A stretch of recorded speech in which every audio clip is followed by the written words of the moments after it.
있어요. 이게 몇 페이지인지는 그 오늘 수방 이제 기계. 스터디 또 다시 네. 시작되어서 수방 기계 몇 페이지인지는 제가 정확히 모르겠네요. 네. 근데 그 가마 밸브에 대해서 네. 이렇게 좀 교수님 교재 보면 굉장히 좀 뭐라고 하죠, 좀 구체적인 것들이 서술이 되어 있는데 여기서 이 페이지 부분은 잘 모르겠더라고요. Q1이 뭐고 Q2가 뭐고. 제가 이게 좀 너무 쓸데없이 오지랖퍼라 가지고 그다음에 괜히 넣었던 그다음에 교수님만이 해놓으신 이제 그 관계식 네. 그 능력 개수는 네. 다른 교재가 없잖아요. 네. 이 능력 계수라고 하는 것들은 가마밸브 회사에서 계산 수치를 가져온 거거든요. 네. 네. 그래서 이건 이제 제가 사코를 가져왔던가 하여튼 그렇거든요. 네. 그래서 거기 밸브 회사 거를 가져왔던 삭보요? 그러니까 스파이렉스 사코라고 해서 사코. 우리나라에서 가마 밸브 중에 제일 비싸. 아, 그래요? 제일 성능 좋은. 네. 우리가 이제 균합 방지라는 것들을 사코가 제일 먼저 만들었거든요. 네. SACO인가요? 사코? 그냥 사코 치면 됩니다. 사에다 코. 네. 스파이렉스 사코거든요. 사코. 네. 저 원명을 얘기해야 되는데 아닙니다. 한글로 사코에서. 그러면 이제 그 회사는 그 수계에서 쓰는 가마 밸브도 있고. 원래는 기체용이 전 세계적으로 유명하고 그러니까 수계는 한 지가 몇 년 솔직히 안 되긴 했는데 그래도 이제 압도적인 기술력이고 밸브 가격만 단순히 생각하면 한 3, 4배 비싸요. 일반 가마 밸브. 지금 현장에 그 설치돼 있더라고요. 내가 깜짝 놀라서 우리나라 가마 밸브 방식이 두 가지가 있잖아요. 무슨 타입? 직동식. 네, 직동식하고 파이로트. 네, 파이로트인데 그동안 파이로트 위주. 네. 네, 파이로트를 만들고 있는 곳이 지금 그 울트라 밸브가 네. 울트라가 뭐 이렇게 뭐 대놓고 얘기하기 좀 그렇지만 에러가 좀 많이 난대요. 네. 그래서 본의 아니게 사코로 간 거고 그래서 이제 위에서 시키니까 그래서 사코로 갔는데 그냥 단순하게 보게 보면 직동식에 가깝게 생겼어요. 그런데 균합 방지라든지 기타 등등에 대한 뭐 별도의 기능이 좀 많이 잘 돼 있어요. 비중이 물이 이런데 비중을 꼭 루트를 왜 쳐놨지 이러니까 물 말고 다른 것들도 하는 게 있구나. 이렇게 느끼는 거죠. 그다음에 그 위에 그래프는 모르겠어요, 뭔지. 그죠. 이게 최저 압력 기준점이고 유량이 점차 증가할수록 유량이 증가하더라도 예. 그러니까 설정 압력은 그대로 유지된다. 균일 압력으로 나온다. 네, 그렇죠. 이거는.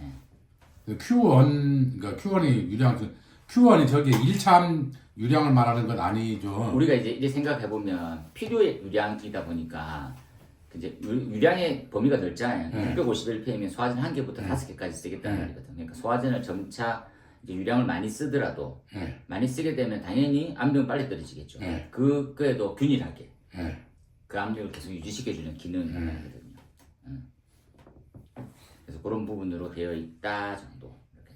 그래서 제가 이제 처음에는 이 가마 밸브를 고심했던 게 우리 지금 시험 문제 수준이 나오는 형태가 아니라 가마 방법만 나오거든요. 계속적으로. 그러니까 이게 그런 것들은 기술사한테 물어볼 필요가 있는 게 아니고 그냥 기사한테만 물어봐도 되는 건데 가마 밸브 곧 나오겠지 했었는데 지금 한 4, 5년째 안 나오고 있어가지고 이번에 문제 그 뭐죠? 그 캐비테이션 개수가 나왔는데 사실은 우리가 펌프에서만 캐비테이션을 공부를 하지 가마 밸브에서도 중요 포인트 중에 하나가 캐비테이션이잖아요. 맞습니다. 그러니까 급격하게 가마하면 안 되는 거지. 그렇죠. 그래서 이번에 문제가 나왔던 것이고 그게 나왔다고 얘기하기는 하여튼 캐비테이션 개수를 처음 접해본 수험생들도 그렇죠. 많이 있었을 테니까 저도 처음 봤습니다. 그거를 그러니까 가마 밸브에서 중요 포인트 중에 하나가 감압을 잘 하는 것, 일정하게 나오는 것도 중요하지만 또 하나 중요한 게 가마 밸브 한다고 해서 캐비테이션 현상이 발생 안 된다. 감압하는 과정에서 감압은 안 된다. 그죠. 캐비테이션 발생 안 되죠. 캐비테이션 발생하면 안 되죠. 그러니까 이게 단순히 생각해 보면 감압의 원리, 감압의 원리는 뭡니까? 하면 직경을 줄이는 거예요. 그게 1차잖아요. 그렇죠. 직경을 줄여서 유속을 빠르게 하면 압력이 떨어지니까. 그게 핵심이거든요. 유속을 빠르게 하면 기본적으로 이제 무조건 압력은 떨어질 텐데 그 압력이 얼마만큼 떨어질 때까지가 적정이냐는 거죠. 그렇죠. 그거를 갖다가 단순히 상수처럼 계산식으로 도입할 수 있는 부분이죠. 네. 그래서 그게 그 공동지수도 마찬가지로 정합과 동합의 관계에서 이게 뭐가 뭐보다 커야지만 정상 상태를 유지하느냐로 그건 좀 더 파면 더 나가는데 거기에서 멈출 것 같아가지고 예. 깊이 있게는 안 보는 예. 그런 세팅이었죠. 예. 근데 제가 혜경님한테 2개 해달라 안 했습니까? 아 이게 2개 한 겁니까? 2개 한 게 아닌데 복귀 답 있잖아요. 2개인데. 여기 2개 들어가 있어요. 10점 하나랑 아 20점. 시험 복귀가 2개 있어요. 아 이래 적었습니까? 근데 더 쓴 거 같은데 기억이 안 나서.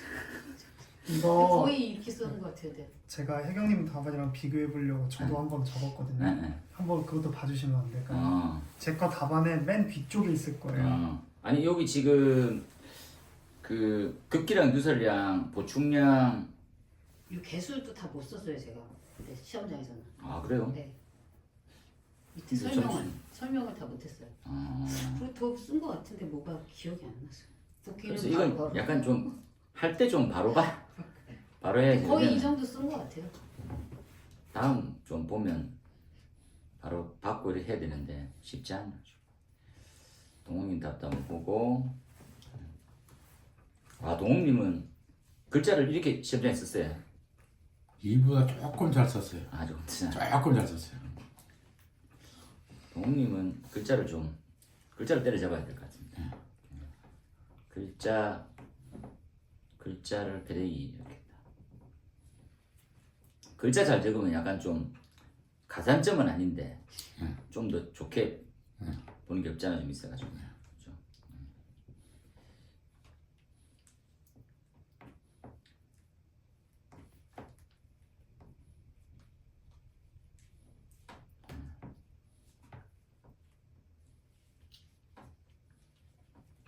혜경님이 쓴 답은 시험 복귀 때 선명하네요, 선명. 굵기도 이 정도였습니까? 예. 얘는 조금 더 굵은 걸 쓰는 게 좋을 것 같은데. 펜을요? 이게 글씨를 쓸 때 눌러 쓰는 스타일은 아니시네요. 약간 들어서 이렇게 쓰듯이 이렇게. 그죠? 그래서 이거 오래 써도 그렇게 안 불편하시죠? 팔 저리고 그럽니까? 목만 저려요. 목으로 지금 쓰신 거고. 팔은 괜찮은데. 팔을.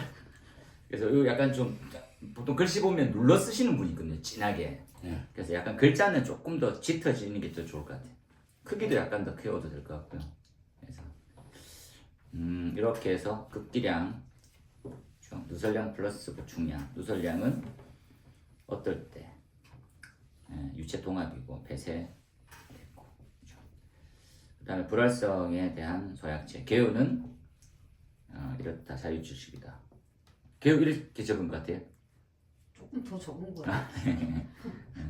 그 다음에 유도, 그 다음에 설계 농도들 쭉 다 이렇게 적으셨구나. 그 다음에 오선님 답에 끝에 있다고요? 네, 뒤쪽에 있어요. 앞쪽은 모의고사 4번이고요. 여기서 4번이고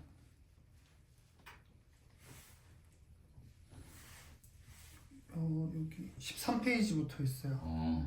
13페이지부터 13페이지 급기량 누설량 급기량 그냥 딱 이렇게 적었거든요. 딱 그냥.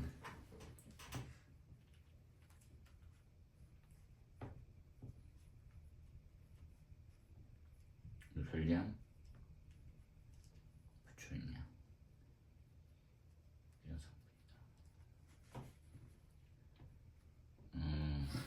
보충량은 참 실패.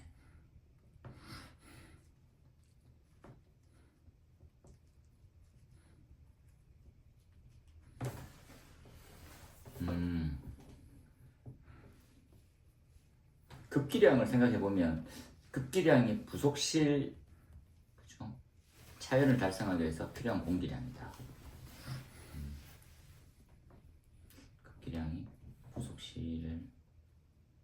대한 거다. 이게 40파스칼 높도록 급기하고 보충량합니다.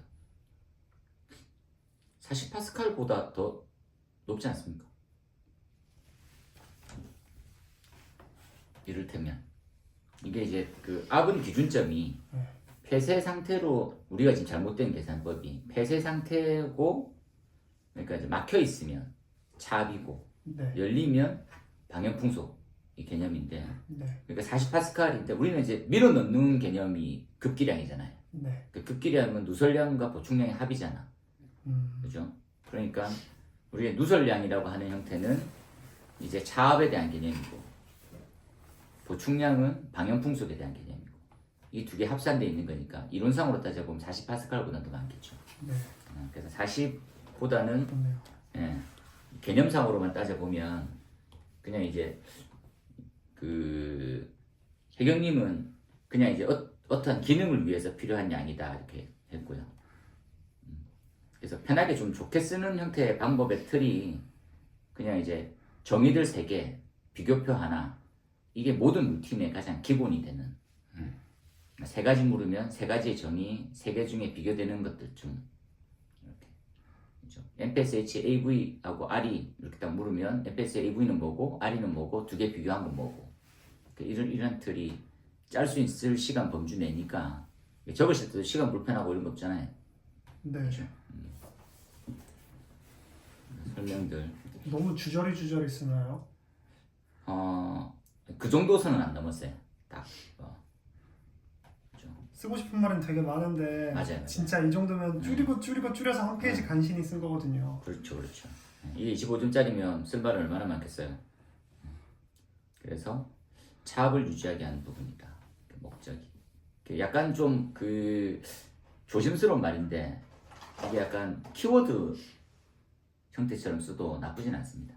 이게 표화되면 다 키워드로 되잖아요. 네. 근데 그 표에 넣으면 되게 잘했다는 표시를 듣는데 그러니까 보통 보면 이제 이게 나열식으로 쓰면 키워드로 따면 약간 이게 암기 카드처럼 해서 욕을 듣거든요. 근데 이제 그렇게 쓰지 마시고 아까 말한 대로 이제 표처럼 해서 요약해 놓으면 그럼 되게 간결하고 깔끔하게 느껴지거든요. 그러면 아는 건 많은데 요약해서 잘 썼구나 이렇게 생각이 드는 거고. 근데 이렇게 쭉 나열식으로 쓰는데 키워드처럼 쓰면 이 사람 되게 단순하게 외웠네 이렇게 생각이 듭니다. 그게 한 것의 차이인데 표를 활용하는 부분들은 되게 좋은 방법 중에 하나거든요. 그렇죠? 급기량의 개념과 그렇죠? 이님은 약간 더 적었을 것 같은데. 그 한 페이지는 했는데 뭘 썼는지 기억이 안 나서. 그리고 이거 한 번만 더 다시 보면 그렇죠? 누설량이라고 하는 형태는 개념적으로 지어질 때 2가지를 이제 우리 간과하면 안 되죠. 그래서 최소에 대한 차압, 최대에 대한 한계의 압이 우리가 말하고 있는 폐쇄력이잖아요. 네. 그런 부분까지 고려하고 그렇죠? 그런 다음에 보충량이라는 것들은 뭡니까? 라면 우리 동압이 그렇죠? 일정 압력으로 해서 파괴되는 부분들을 보충하기 위해서 방향 풍속이다. 면적이 기준이 많이 되는 거고 그렇죠? 여기서 기준점은 요 누설량이라고 하는 것들을 차압을 유지하는데 이때 차압이 40파스칼이죠.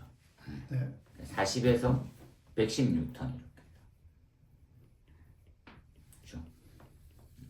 그 누설량을 보는 거고 급기량일 때는 요 누설량 더하기 보충량의 전체 합. 그렇죠? 그렇겠다. 그래서 만약에 이제 급기량은 그죠? 재현 성능을 유지하기 위한 재현 구역의 뭐 이런 것들. 그 2번째는 이제 공식처럼 아니 말처럼 누설량과 보충량의 합이고 누설량 공식은 간단하게 이거. 그다음에 보충량은 이거. 그죠? 그다음에 이제 누설량 표 하나, 보충량 표 하나 이렇게 들어가셔도 괜찮았을 것 같아요. 질문하는 요지는 급기량, 누설량, 보충량은 이제 뭐 동등으로 되어 있는 거니까 그죠? 흐름상으로 보게 되면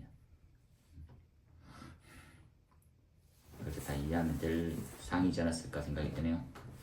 할로겐 지금 나와 있는 불활성 기체도 자유유출식 설계 농도 최대형 설계 농도 이거 말고 좀 더 적었을 것 같은데 네가 그랬던 거 같아. 그땐 짜내고 지금은 안 짜내지니까. 예. 그게 많이 어렵다. 큰 틀만 생각났어요. 큰틀 네. 테두리 내에서는 이렇게 하신 거죠. 동욱님 답 반지를 딱 보면 동욱님 답은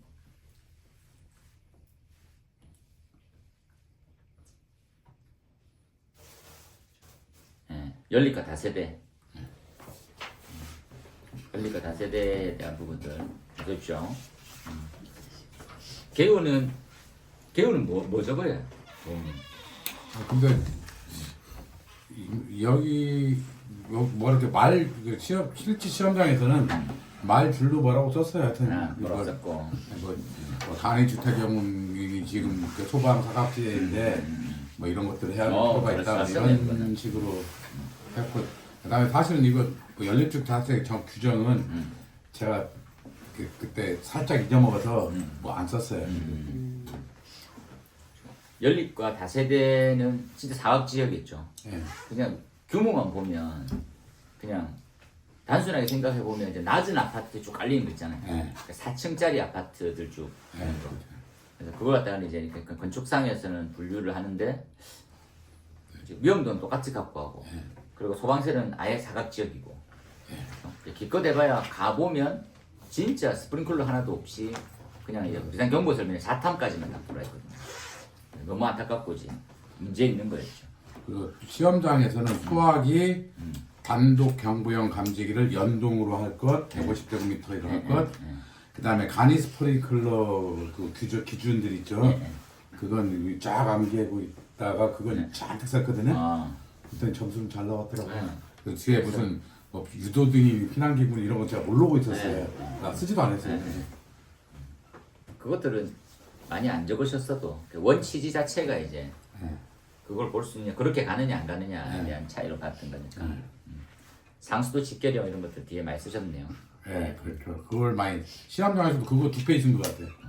야 근데 글씨는 진짜 교정 필요. 교정이 좀 필요하십니다. 요 글씨로도 학교 가신 분이 있긴 있거든요. 제가 말했던 대로 근데 그분이 발송배전도 가지고 계시거든요.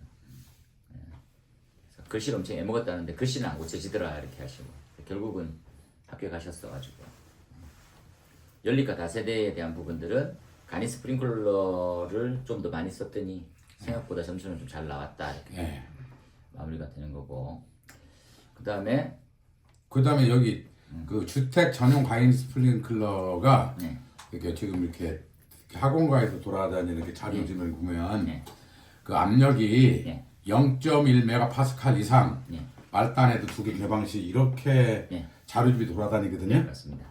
근데 이거 내가 사실은 며칠 전에 그러니까 상수도에서 0.1메가파스칼이 나온다고 그래서 내가 이상했죠. 그래서 이렇게 그럼 0.1메가 그래서 화재 안전 기준을 다시 읽어봤더니 원 화재 안전 기준이 어떻게 돼 있냐면 상수도 수압에 따른다 이렇게 돼 있어요. 네, 그렇죠.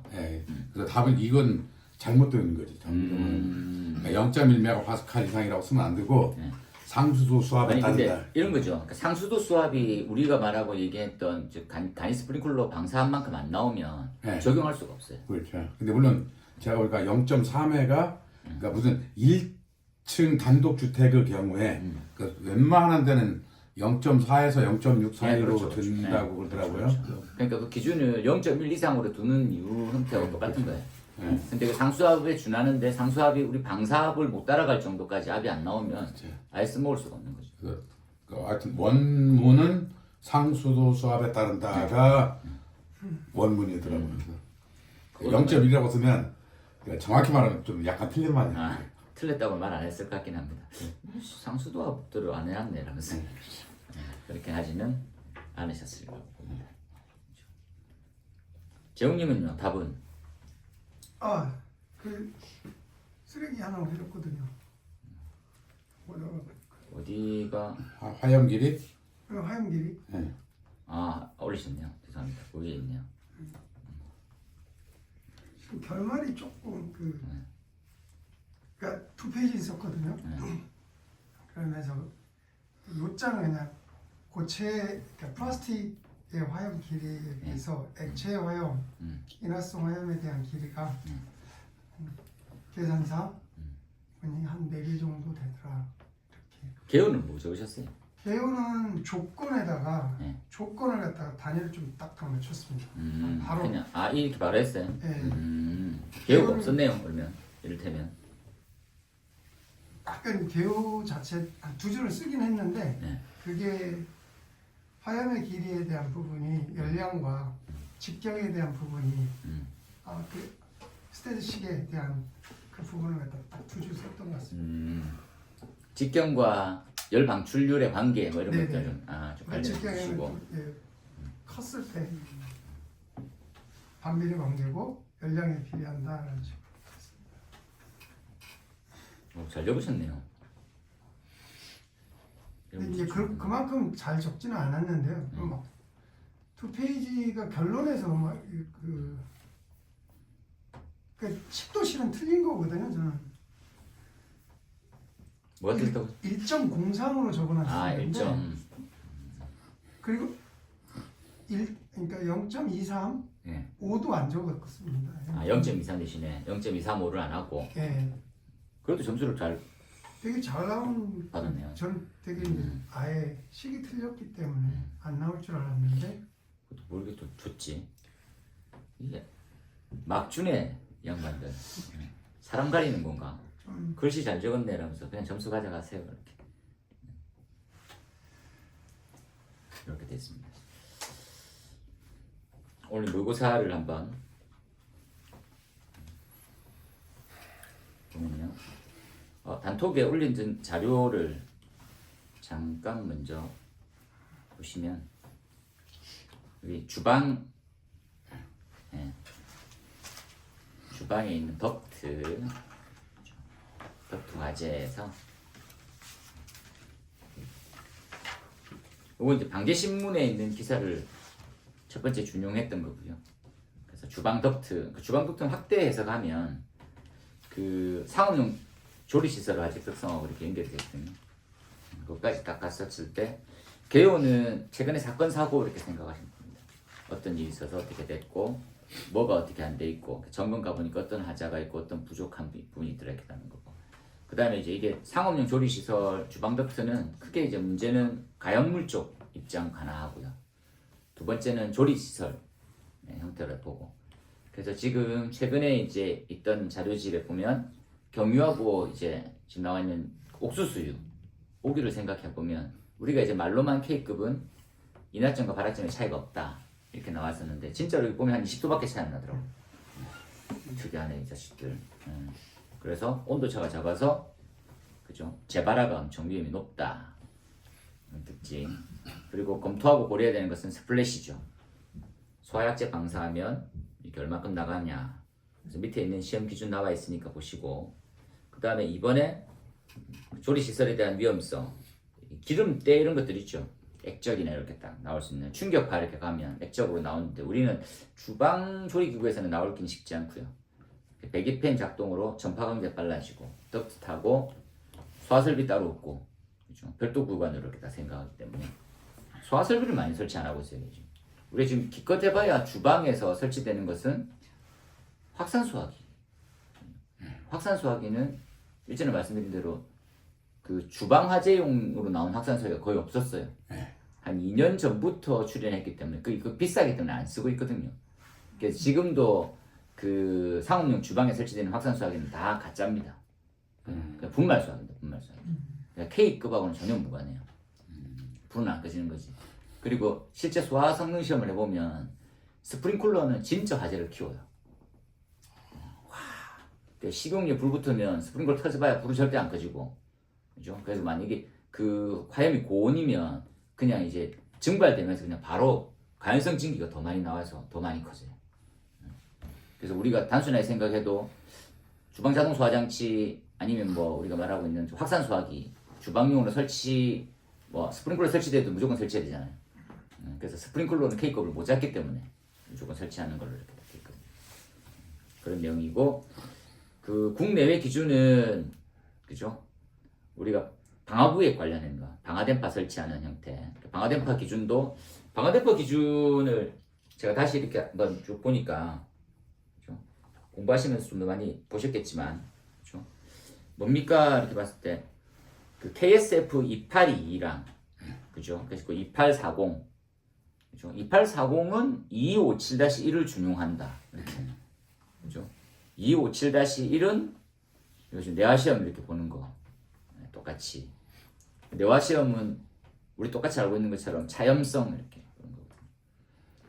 그 다음에 KSF 282의 두 번째 페이지에 방화電波의 방연시험은 요 통기량 20도씨 온도가 28스칼일 때 5m 삼성펌인 이렇게 요 기준으로. 요 기준으로 두 가지 시험 끝이고요.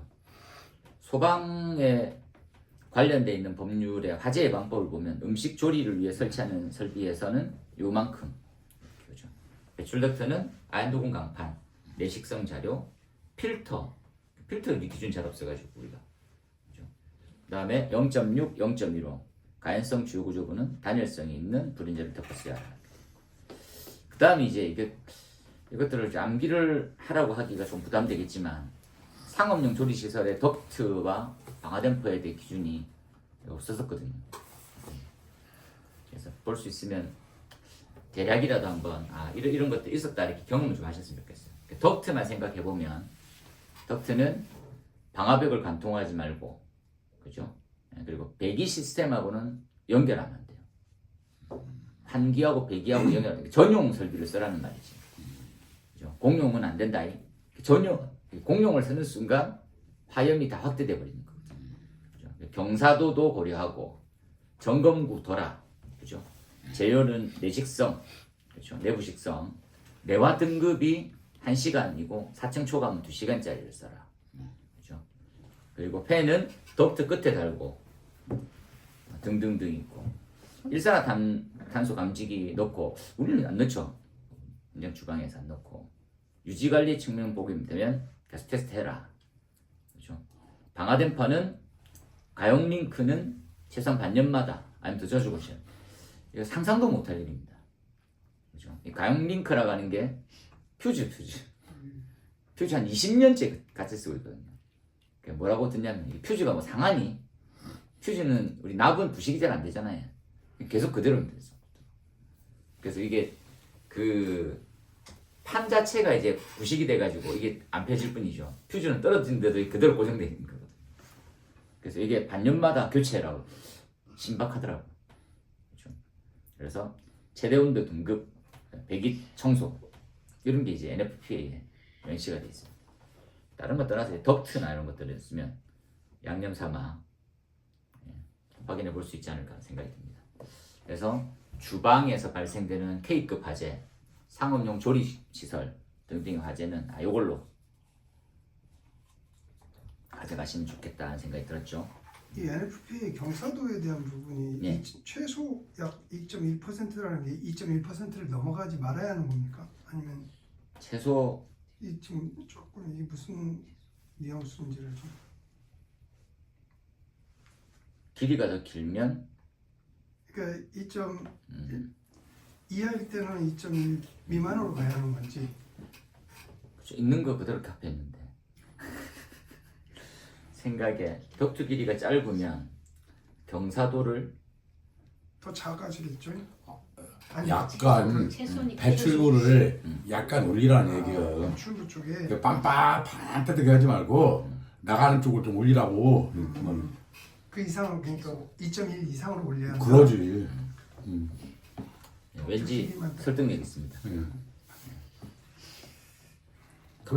맞죠. 덕트 길이가 길면 그 수평하고 말 그대로 호리진틀로 이렇게 길면 그 스테이 할 거 아니에요. 그러니까 끝에를 좀 올려라 이거지. 2.1%, 8.4%.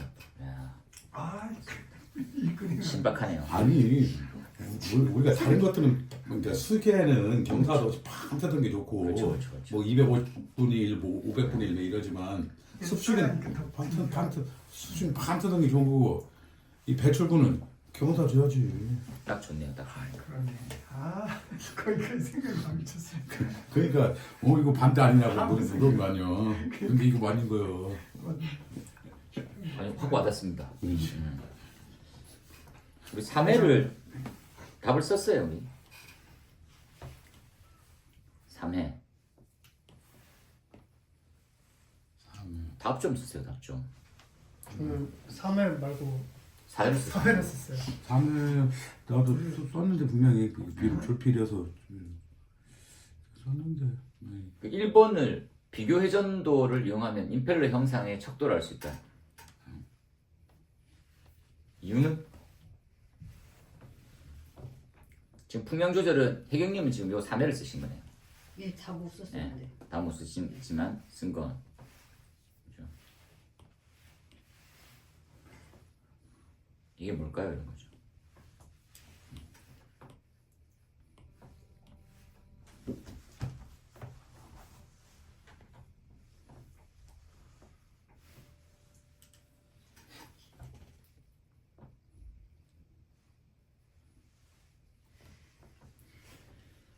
풍량 조절법 쓰고 열방사 쓰셨고 원의 변이법칙 세 가지 비교 잘 쓰셨네요. 물질안전 보건자료과 건설현장 용접용단 사고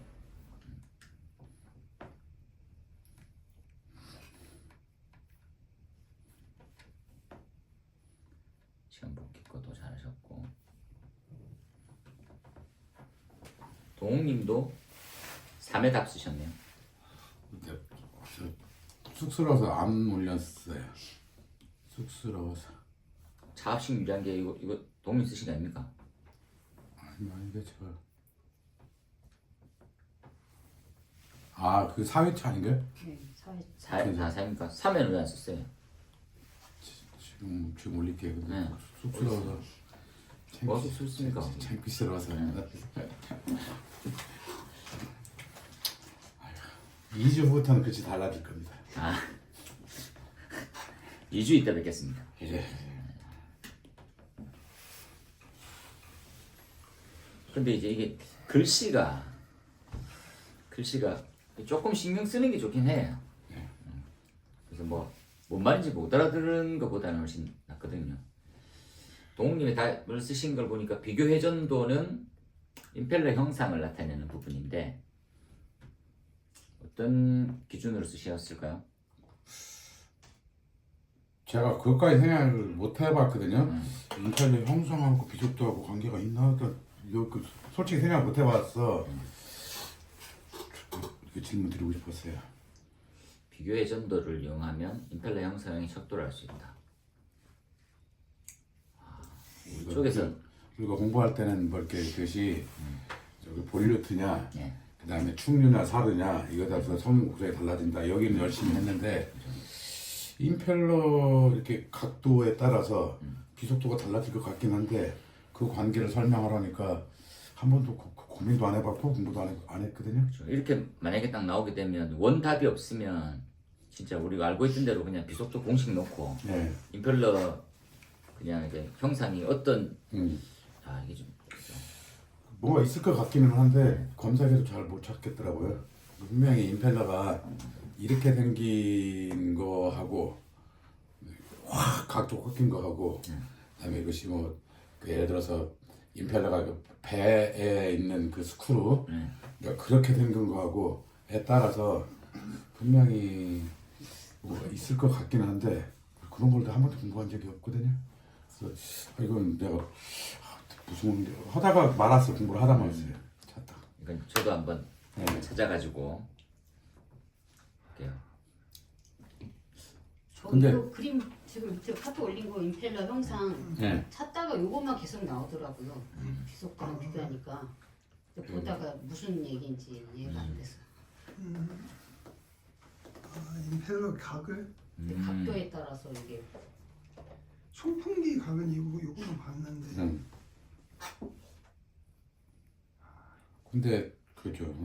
그러니까 충류냐, 그 사류냐, 그다음에 저기 뭐시냐 이런 원심력이냐 이런 건데 제육권 사리고 앞으로 이건 원심. 그런데 그렇죠.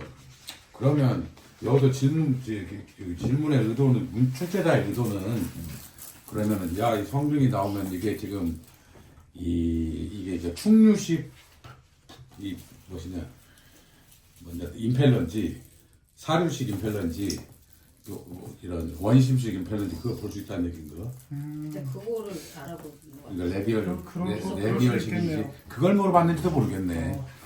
저는 이거 안 풀었는데 저는 그렇게 생각했거든요. 원심 펌프에서 이제 그 저희는 전곡형, 후곡형, 방사형 뭐 그런 식으로 송풍기에서 그렇게 배우는데 원심 펌프도 그런 식으로 임펠러 형상이 있는데 이제 그 아까 말씀하신 임펠러가 휜 각도에 따라서 출구 각도, 입구 그렇죠, 각도에 그렇죠. 따라서 성능 곡선이 변화하는 거거든요. 그럴 것 같아. 내 저는 생각에는. 그렇게 썼을 것 같아요. 그러니까 어쨌든 임펠러라는 것이 펌프를 쓰는 목적이 특정 유량에서 특정 양적을 발생시키기 위함인데 그게 이제 저희가 성능 곡선으로 이렇게 나타낼 수가 있잖아요. 그렇죠. 근데 일단 비속도가 같으면 이렇게 그래프를 그려보면 그렇죠. 저희가 기하학적으로 상사한다고 하잖아요. 그렇죠. 그래서 그거를 역으로 설명을 하는 것처럼 비속도를 이용하면 임펠러를 알 수 있다. 그렇죠. 네, 그렇게 그래서 그건 좋은 말인데. 그러니까 그 출제자의 의도는 우리가 공부했던 기왕에까지 그래프 그리고 이건 아니었고 예를 들어서 원심식 펌프 경우는 예를 들어서 그 비속도가 낮아도 낮잖아요. 맞죠. 충류식은 비속도가 커야 되고 그래서 비속도가 낮으면 이 펌프의 형상이 원심식 펌프이고 거기다가 이렇게 좀 터보 기능을 집어넣기 위해서 이 임펠러 끝에다가 깃을 달았고 뭐 이렇게 생긴 형상일 것이다를 알 수 있지 않겠니? 라고 그게 답인 것 같기도 하고 그래서 이것을 일주일 열흘 전에 썼다면 자신이 없어서 그걸 뺐는데 그걸 물어보는 게 의도였던 것 같아요 내 생각에는. 그래서 내가 지금 답을 쓴다면 이렇게 쓰는 게 아니고 우리 공부했던 플랫한 지극히 평범한 뭐 표만 들고 뭐 이게 아니라 여기 혜경이 보내준 대로 이렇게 비속도가 이렇게 나오면 너는 지금 그 충류식 펌프야. 이것은 사류식 펌프야. 충류식이라 하면 축 방향, 엑시얼 방향으로 임펠러가 달려 있는 형상이다니 이런 것들 알 수 있지 않니? 너 그러니까 다시 말해서 이 문제를 뒤집어서 풀어버리면 충류식, 사류식, 그다음에 원심력식 성풍기 모양과 비속도를 설명하시오. 우리는 그런 거 많이 봤단 말이지. 근데 이번에 거꾸로 물어본 것 같다는 생각이 들었어요. 맞아요. 그렇게 답을 써야 될 것 같아요. 밑에 있는 이 그림 베인의 모양을 좀 이해를 못하겠네요. 그러니까 저도 보고서 아니 이걸 좀 더 어디 베인의 자세히 모양. 설명 이게 어디 처음에 있는지 저도 라디오 보고 베인이라고 나온 거. 레이첼 라디오. 베인이고 네. 그다음에 프란시스, 그다음에 믹스드, 그리고 엑시얼 이렇게 돼 있잖아요. 그건 뭐지? 그러니까 저기 엑시엘은 충류고 네, 충류죠. 프란시스하고 믹스드는 사류고 그다음에 레디얼은 보시네. 이게 원심 펌프 나타내는 것 같아요. 레이저. 원심 펌프 같아요. 원심 펌프 같아요. 그러니까 여기서 원심력으로 샹 해서 올리는 거니까 그런 것 같아요. 근데 왜 레디얼이라고 했을까? 레디얼은 원래 이런 사전적인 의미 이런 거 아닌데. 그렇죠. 레디얼 이렇게 펜할 때 쓰잖아요. 예? 펜. 네, 펜에서 이렇게 중심 축, 이 축의 축 방향에 날개가 사방팔방으로 있는 것이 레디얼. 근데 저희가 원심 펌프를 정의할 때 입구 방향과 출구 방향이 90도로 나가는 그렇지. 거를 원심 펌프라고도 정의를 하는데 그렇죠. 이거는 그런 용도로 쓴 것 같아요. 그런 모양이네요. 그런 것 같네. 그리고 이제 각도가 좀 완만해지면서 일자로 되는. 그래서 임펠러 형상도 이렇게 되는 놈이 이렇게 돼야 되는 거네. 이렇게 되는 놈 이렇게. 여기다 하나 더 추가한다면 임펠러 각도에 따라서 이게 좀 효과가 달라질 것 같다는 생각이 들고 그래서 이제 가장 최적의 효율을 내기 위한 각도가 그죠? 그러니까 배 뒤에 있는 스크루 각도가 가장 이상적인 임펠러 각도라고 어디서 내가 들은 것 같아.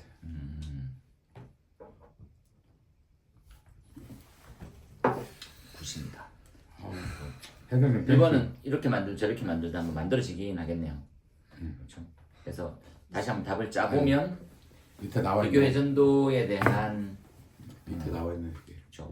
원심이네 원심. 레이디얼이 원심 내려보면. 중요 사리. 이게 나와 있다. 이거 화면 스크롤해서 내려보면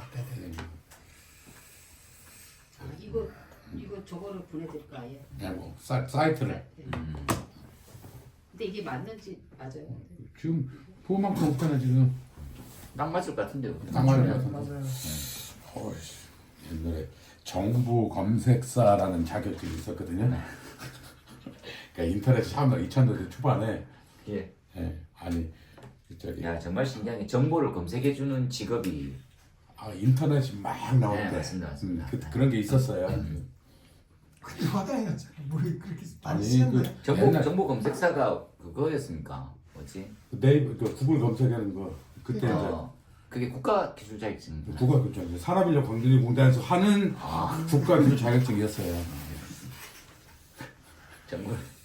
정보를 그게 아마 대신 검색해 드리는 90년대 말까지 있었어요. 아, 근데 그 라이코스, 야후가 날리던 그 시절에 다 사라졌네. 네이버가 한국에 상륙하기 전에 그런 게 있었어요. 우리 해경님이 정보 검색 2025년도 정보 검색사. 시험 봐요. 아니 나도 검색 많이 했어. 근데 못 찾겠더라고. 서칭. 그렇죠. 와, 잘 찾으셨네. 딱 그 그림의 느낌이긴 하네요. 네. 아니 뭐 인간적으로 뭐 우리가 이거 할 때 맞나 전국이 이렇게 시끄럽고 조용히 계속 하는 겁니까? 별 다른 말 없죠. 네. 네. 내일도 그냥 다음 주를 기약하는 거고. 네. 얼마든지 막 하네. 그 다음에 접지입니다. 접지. 접지에 대한 부분은 접지는 세 가지 종류가 있죠. 접지의 목적과나 기기, 개통 그리고 한 개 뭐 접지가 돼 있었죠. 필요해 줬지. 예, 피레 거 있고 피레는 우리하고 조금 거리는 있지만 그죠? 기기에 대한 접지와 개통에 대한 개통은 전 다 있는 TT 그죠? 그래서 TI 뭐 이렇게 딱 들어가는 접지들이었으니까 접지의 목적은 전기 쪽에서 갖고 오는 것들은 세 가지가 동홍님 쓰신 거는 감전, 폭발, 기기 보호. 맞아요. 이렇게 됐어요. 보호 개전기에 대한 원활한 동작 이것들이 전기 쪽에서 말하고 있는 거거든요. 접지 목적은 기존적으로 우리는 이제 감전 방지가 1번, 이제 점화, 연소, 화재, 폭발 이걸 방지하는 게 2번, 기기 보호 3번 이런 식으로 다 들어가면 되죠. 그 목적 의식이 들어가고 그 다음에 기기 접지. 기기 접지는 개정되어 있는 법을 따라 가지고 그대로. 그렇죠.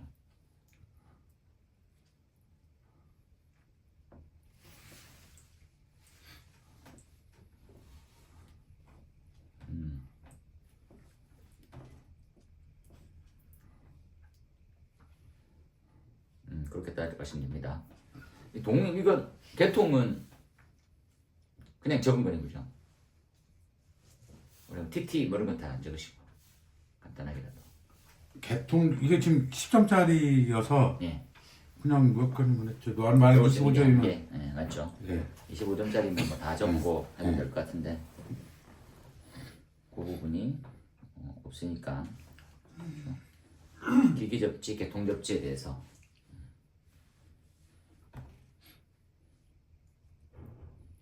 접지 나올 때쯤 돼가지고 전 TNTT IT가 필이 꽂혀요. 준비를 네. 안 할 수가 없는. 네. 왜냐면 이제 이게 나와도 쌍욕 받지 않을 정도거든요. 왜냐면 이제 이게 워낙 보편화된 개념 중에 하나여가지고 이게 소방이 전기 것까지 해야 됩니까? 그래서 약간 어설픈 그렇죠.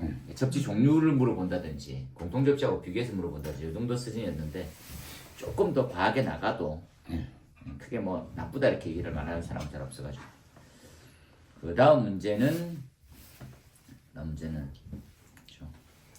대기압, 게이지압, 진공압, 절대압력. 그렇죠. 이게 아주 막연한 개념이죠. 막연하지 않지만 그렇죠. 절대압은 뭐냐 이런 거죠. 왜 다른가요? 동이 다볼리 난 거에 보면 완전 진공부터 해서 압력 A까지의 절대압력. 그렇죠? 완전 진공부터 압력 B까지도 절대압력이요. 이유는 기준점이 절대압 제로인 것, 절대압 제로 이꼬르 완전 진공. 거기서부터 그걸 기준으로 했을 때 압력이 얼마큼인지 하고 저는 생각을 하고 있습니다. 대장님은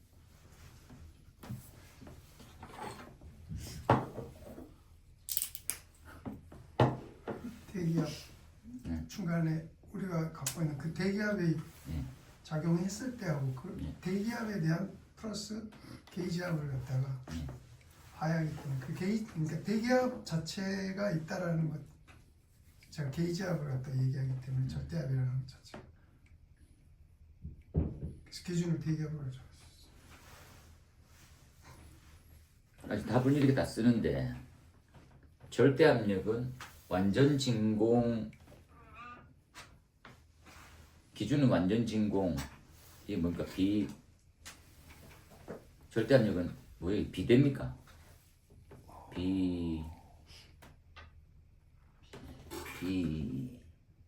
비해? 학원 빨리 다니셔야 돼요. 내일부터입니다. 수업이. 완전 진공 대비 대비. 비교합니다. 마음이 마음이 쳐서 거꾸로 쏟고. 완전 진공과 대비하여 비교한 압력. 그렇죠.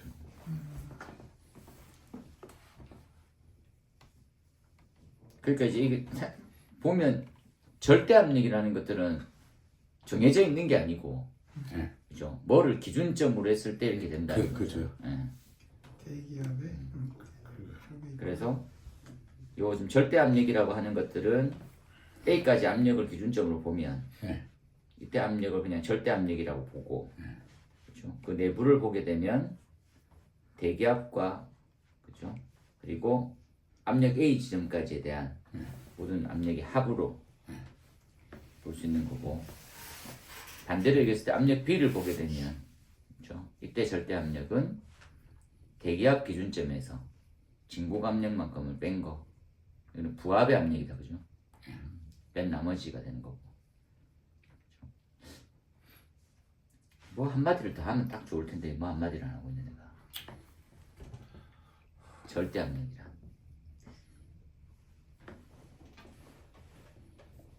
절대압력이란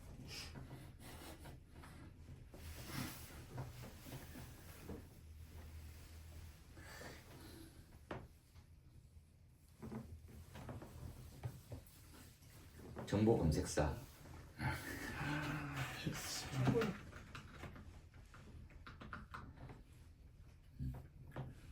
공기가 없을 때는요.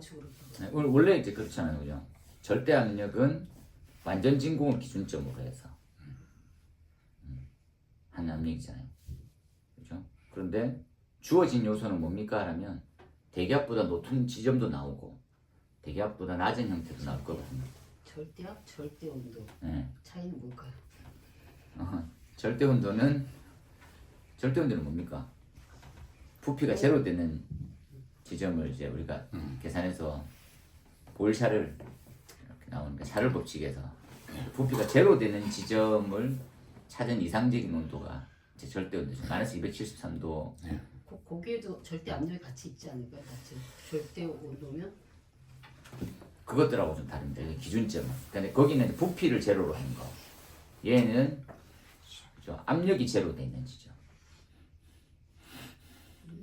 절대압을 영어로 뭐라고 하나? absolute. 앱솔루트 프레셔는 맞는데 그래서 이렇게 PA로 이렇게 하는 것 자체가 의미가 보면은 렐러티브의 반대말이 absolute예요.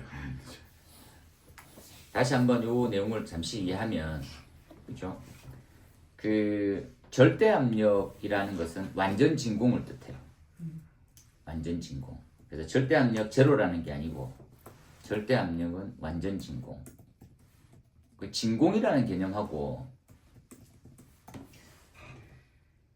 뭐하고가 차이가 있나? 뭐가 딱 차이가 안 있는데. 진공은 부합 상태는 아니지요.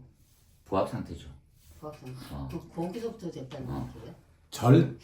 대기압에 비교해서는 부합이지만 저 우주도 하느님이 볼 때는 제로야. 이게 하느님이 볼 때는 그 압력을 제로라고 보는 거고 하느님이 갈비뼈를 만들어서 지구를 만들었잖아요. 여기 1023 밀리바에 저기 1ATM이라는 공기가 있으니 저기 하느님이 볼 때는 절대압 제로는 진공 상태. 우리 사람이 볼 때는 1013 1ATM 볼 때는 한참 밑에 마이너스 10 그러니까 이제 이 시작점을 뭘로 하느냐에 따라서 이제 압력의 명칭이 결정되는데 완전 진공부터 출발하는 압력을 다들 절대압이라고 불러요. 완전 진공에서. 그런데 이제 첫 번째 이제 지금 동욱님이 쓰신 답에서 이제 우리가 보는 이제 압력 A 지점은 대기압의 위에 있는 거죠. 가압돼 있는 구간. 그러면 이제 완전 진공압에서 보면 대기압이 1바 정도 되고요. 그리고 추가로 더 있는 압력이잖아요. 거기까지. 그러니까 완전 진공부터 출발하는 압력이거든요. 그렇게 딱 생각하고 그 다음에 똑같은 형태가 두 번째 압력 B에 있는 시점은 뭘로 되어 있습니까? 하면 또 완전 진공부터 출발하는 압력이 절대 압력인데 압력 B까지만 오면 돼요. 그래서 이게 절대 압력이라는 것은 특정한 크기보다는 완전 진공부터 출발하는 압력을 얘기해요. 그래서 압력 A는 대기압과 게이지 압력이 합산되어 있는 크기하고 똑같은 거지. 그렇죠? 그래서 요 왼쪽에 있는 절대 압력이랑 지금 오른쪽에 있는 절대 압력이랑 같다라는 것들은 바람직하지 않고, 그렇죠? 개념상으로 보면 완전 진공에서부터 측정하는 압력이 개념이고, 그리고 대기압에서 우리가 부합계로 통해서 확인하는 부분이죠. 그래서 대기압에서 진공 압력을 빼면 우리가 이제 압력 B만큼 나오거든요. 그러니까 B 지점을 나타내는 뜻이라 생각하면 되죠. 그래서 우리가 단순하게 기사 때 외울 때는 절대 압력은 절대계, 그러니까 절대 압력이라는 것은 그렇죠? 완전 진공에서의 압력을 얘기하죠. 완전 진공에서의 압력, 또 완전 진공부터 되는 압력, 시작되는 압력이죠.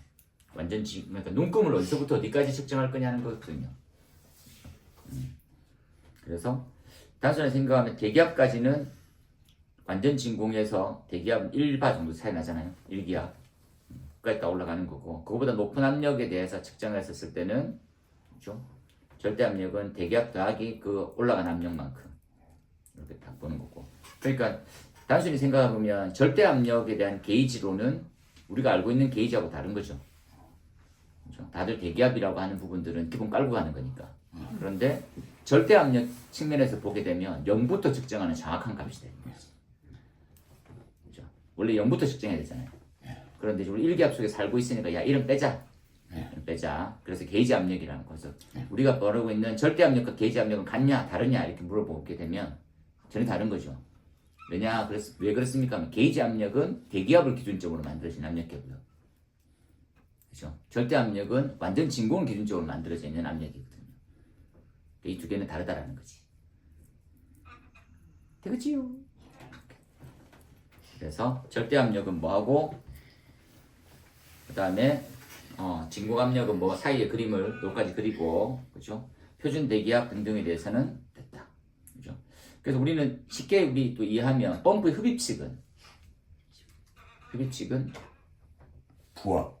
부합이 되어 있으니까 뭐로 하면 되겠습니까? 하면 지금 동홍이 그림에서는 오른쪽 거가 부합이 되는 형태. 그리고 토출 측에서는 동홍이 그림이 왼쪽하고 맞죠. 그래서 요 그림을 그리실 때도 펌프 메커니즘과 같이 그려주시면 좋아요. 말 글로만 했더니 가독성이 현저히 떨어지는. 글자가 이제 뭐 틀리고 뭐 내용이 틀리고 개념이 없고 이런 내용은 딱 아니고 그죠?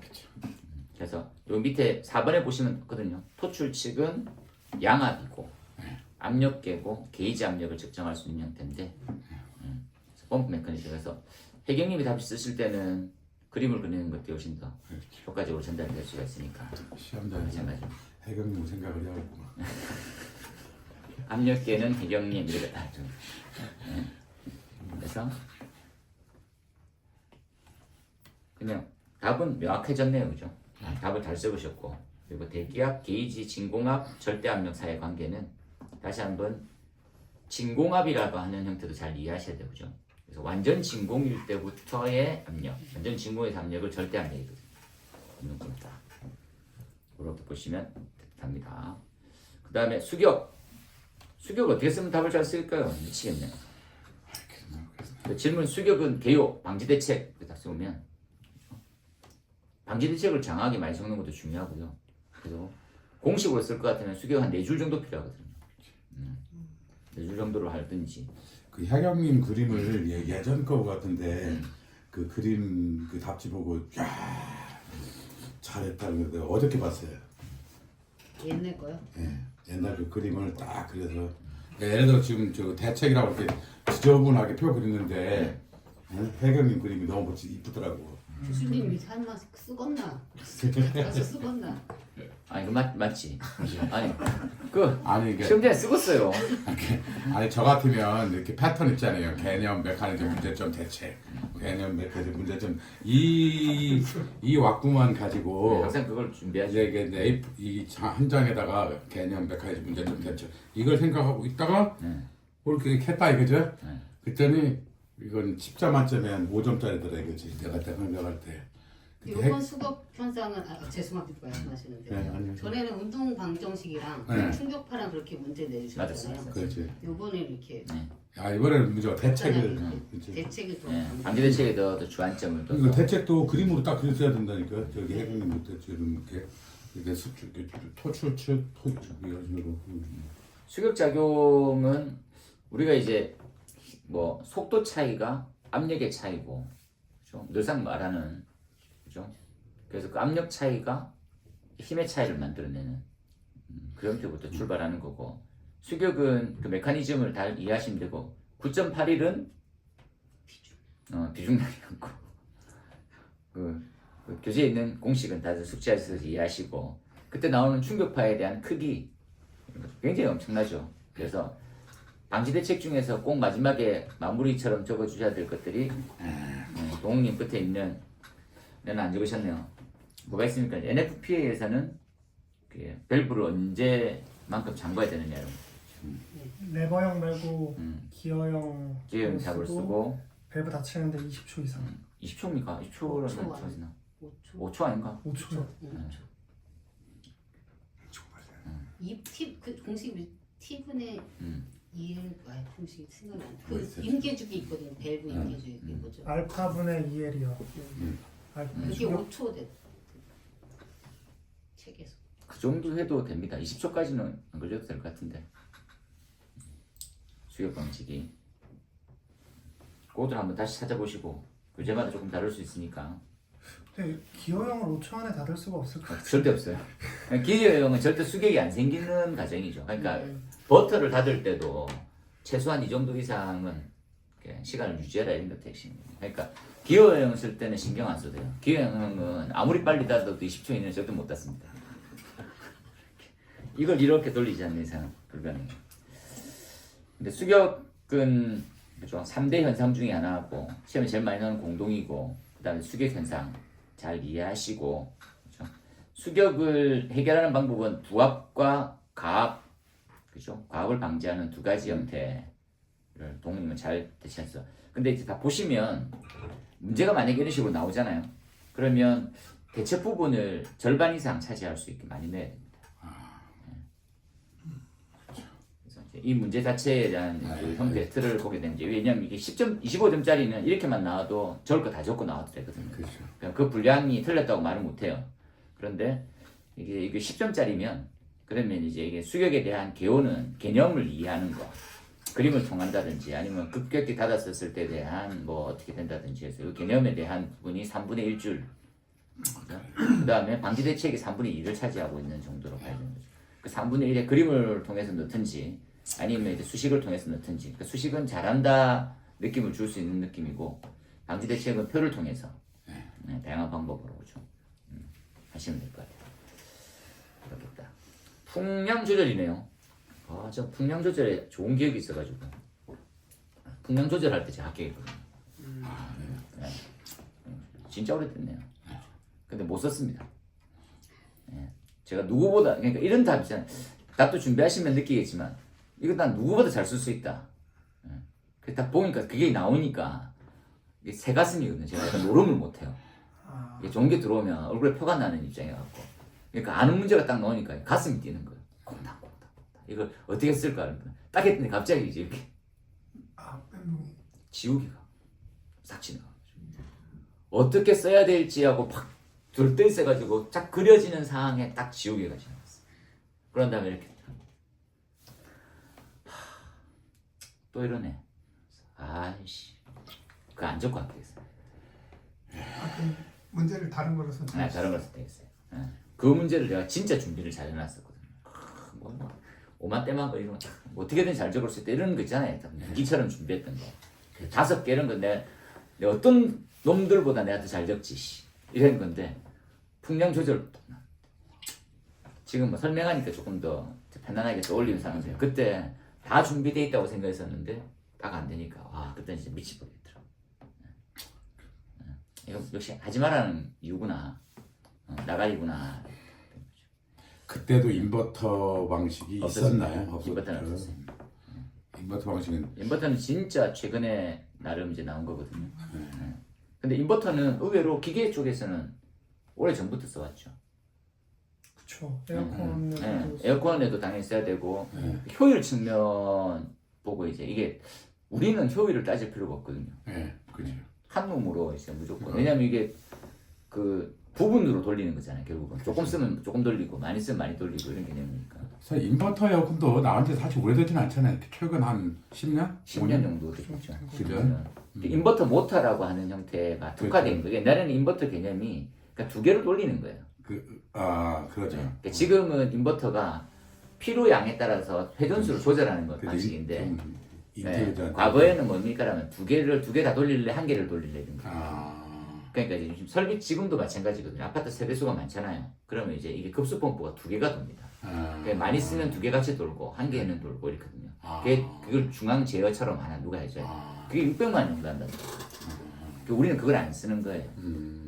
우리도 그걸 쓰면 되는데 그 뭡니까 우리는 이제 2400rpm이니까 1200, 1200, 1400, 1400을 두거든요. 근데 우리는 그냥 압력 차이로 해서 같이 돌려버려요.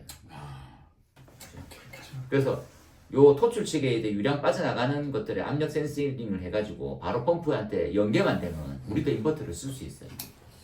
근데 우리는 기준 개수만큼 다 터질 때까지 미친 듯이 돌려줘야 되는 거니까 인버터를 안 쓰게 되는 거죠.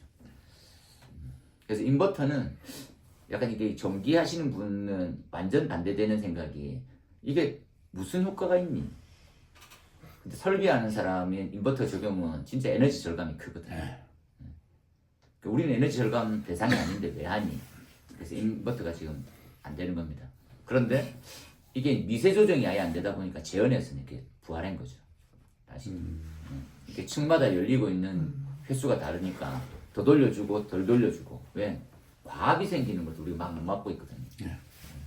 그 시간 지연이 인버터 제어면 많이 발생하나 이게 느낌이 시간 지연이라는 게 이렇게 좀 느낌이 안 와서 얼마큼 발생하는지 모르겠어요. 이게 뭐 잠깐 예를 들어서 뭐한 5초 10초 같으면 무시할 수 있는 시간 지연이 그 시간이 얼마나 발생하는지는 느낌이 잘 안 와요. 그러니까 물론 회전수 제어 일정 정도 그 슬립 전동기에서 좀 지연 딜레이 발생할 것 같은데. 그 정도는 무시할 정도 아닌가? 제 생각에. 그런데 이렇게 교재들 보면 인버터를 쓰면 시간 지연이라는 단점이 있다. 그래서 이만큼의 시간 지연은 단점도 아닌데 왜 단점이라고 그럴까? 그렇게 부속실의 과압이 해소되는데 시간 지연을 말하는 거 아닐까요? 그런 의미예요? 아닌데. 아니, 인버터 제어를 하면 얘가 이렇게 비례해보라고 이렇게 내가 원하는 수준이 될 때까지 맞아요.